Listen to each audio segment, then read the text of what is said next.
Y lo pongo solo como un ejemplo de cómo, por ejemplo, se ha ido transformando nuestra vida. El concepto, por ejemplo, tiempo real, ese concepto no existía hace 10 años. El concepto en línea. Y lo mismo con otros ejemplos cotidianos.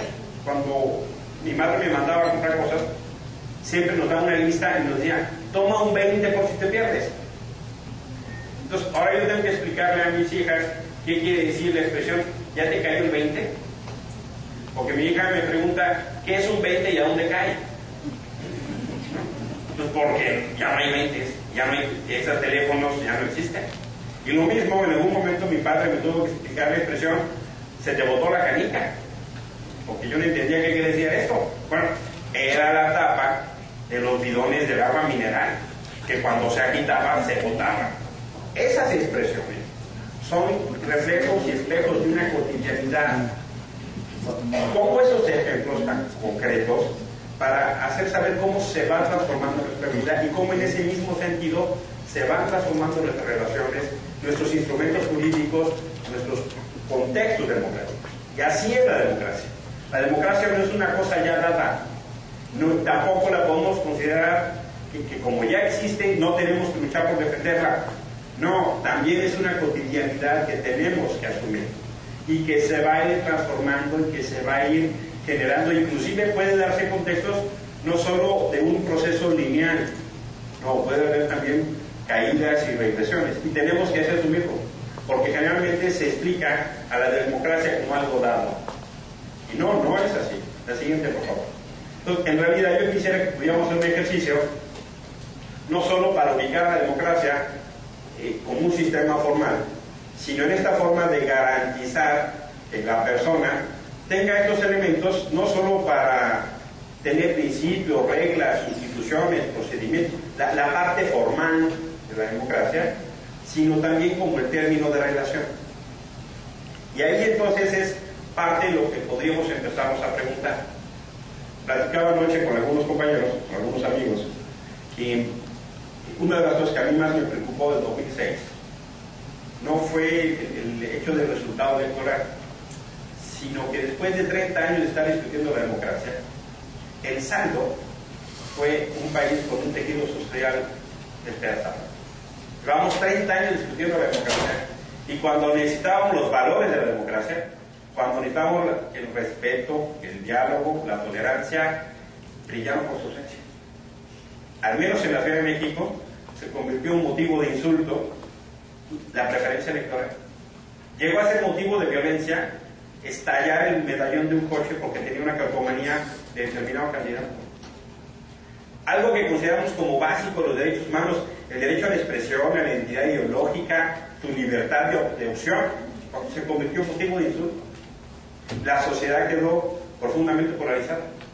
Pero es más grave cuando pensamos que las elecciones del 2006, juntando el proceso federal y los locales, nos costaron $2.500 millones. Eso gastamos en las elecciones de 2006. Sin contar el dinero privado, solo el dinero público. Entonces, por eso, también tenemos que reflexionar qué está pasando con nuestros términos de relación en la reproducción de la democracia. Y eso tiene que ver con los valores de la democracia. Por ejemplo, ¿cómo educamos en democracia? ¿Cómo nos relacionamos en democracia? Y entonces sí, los espejos son las dinámicas cotidianas, no solo esto que tiene que ver con reglas y constituciones, sino como la forma en la que se concibe el Estado. Por ejemplo, ¿cómo se resuelven las diferencias en casa? ¿Le enseñamos a nuestros hijos a dialogar? O bajo la lógica, como lamentablemente ha sucedido en muchos lugares, las diferencias últimas se resuelven con violencia, verbal o física. ¿Cómo se resuelven las diferencias en las escuelas? ¿Cómo se resuelven la diferencia de pensamiento en los trabajos? ¿Cómo se resuelve la diferencia de pensamiento inclusive en los ámbitos religiosos? El problema es que nuestra cotidianidad no refleja mucho los valores de la democracia. Y si no refleja mucho los valores de la democracia, por ejemplo, ¿cómo esperamos que los adultos resuelvan sus diferencias dialogando si nuestros hijos e hijas no tienen experiencias dialogales para resolver sus diferencias? Generalmente las diferencias se resuelven a moquetes, ¿no? y el que tiene más saliva traga más pinola y a ver a cómo nos toca. E inclusive en ocasiones, padres y madres reproducen una pauta, no mijito, usted defienda así, dele duro, ¿no?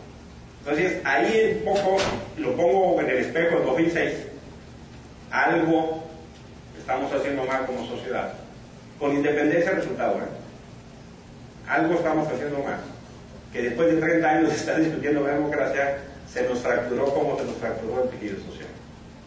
Entonces, por eso quisiera que tuviéramos condición, no solo para verlo en la lógica de las instituciones que supone, sino de los términos y relaciones que implica cuando todos nosotros constituimos el Estado.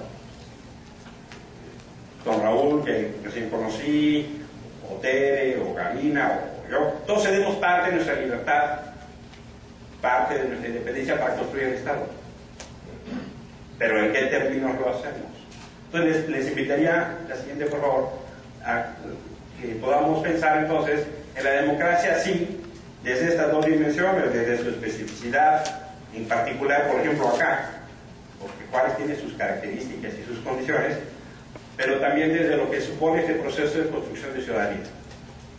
Y muy lamentablemente lo que sucede en nuestro país es que estamos en un proceso donde tenemos un déficit de democracia. Tenemos una democracia de muy baja intensidad. ¿Y qué es lo que eso está suponiendo? Supone ciudadanos de muy alta intensidad. Porque lo que estamos viendo es que la democracia en México está solo garantizando el ejercicio de ciertos derechos, pero otros derechos no están garantizados. El voto no necesariamente significa seguridad pública. La boleta electoral no necesariamente significa trabajo, no significa salud, no significa condición para que las empresas puedan hacer negocios. Entonces, cuando esa distancia se da, empezamos a ver los límites. Y por eso supone un ejercicio de construcción de ciudadanía. La siguiente, por favor. Entonces, quisiera, desde ese particular, que pudiéramos separar con mucha claridad lo que vamos a entender como democracia electoral y lo que empieza a tener cada vez más lógico como democracia de ciudadanía.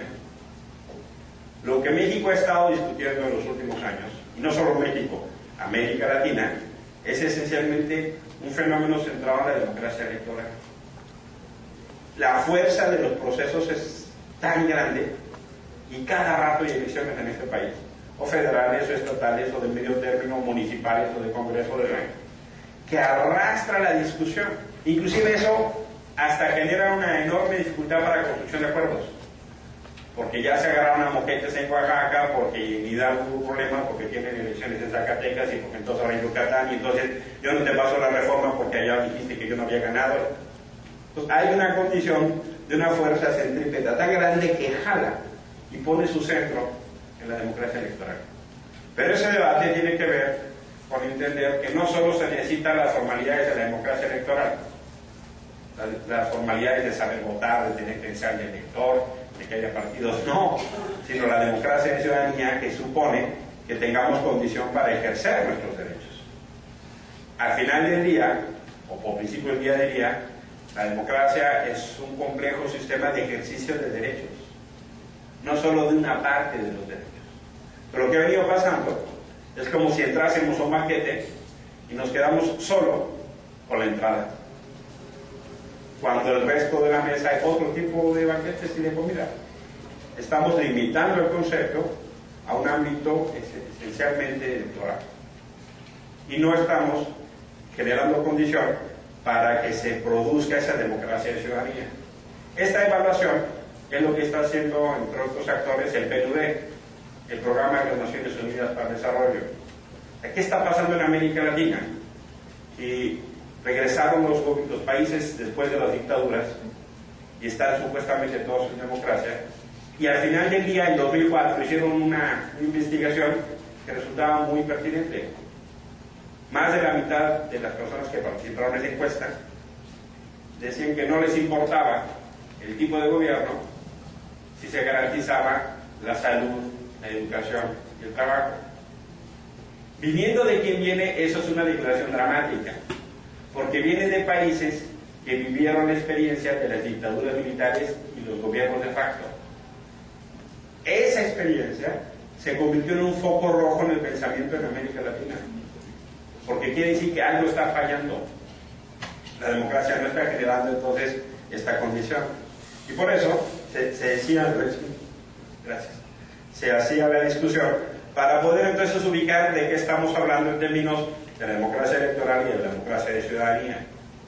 Sí, está muy bien que tengamos las libertades y el derecho a decidir, y también lo que supone como elecciones libres, competitivas, institucionalizadas.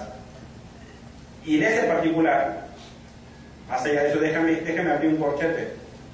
Estuve ahora participando con Alianza Cívica en la observación electoral de algunos estados, en particular Oaxaca, Puebla y Veracruz, fueron los que yo estuve participando. Me sentí en el Jurassic Park.